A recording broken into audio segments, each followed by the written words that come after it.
My wife was like, are you crazy? How are we going to survive? I would never wish this on anyone else, not even my worst enemy. Yeah, so something I heard is I met a guy who had built an $80 billion business, and I was asking him about some of what he missed, and he said he didn't get the relationship with the son that he wanted. And I was like, what would you give to have that relationship? And he was like, nearly everything.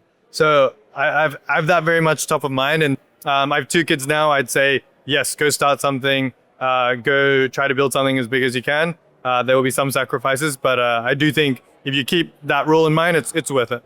I would never wish this on anyone else, not even my worst enemy.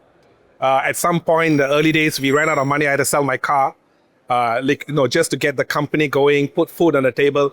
So the journey is not easy. You need a lot of tenacity and resilience.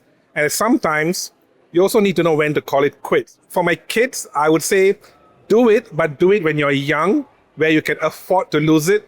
I wouldn't recommend that for everyone without a game plan. You know, we have an internal joke at Finmo that the management team probably speak to each other more than our wives and own family. But kidding aside, I mean, I think the way to do it is actually to incorporate kind of family into the business as well, right? I've got 2 kids and, my wife, they come along the journey, they sort of invest in, the way that you do it is just, incorporate it, embrace it, and really sort of just enjoy the journey. You should always sacrifice that if you have the belief in your ability and the belief that you can actually make success out of this idea that you have. Well, the biggest sacrifice I did was to leave my high-paying banking role to a startup. I had a daughter and son at that time, and my wife was like, are you crazy? How are we going to survive? But in the end, it all made it worthwhile because right now we're growing, we're expanding, so it's good. Yeah.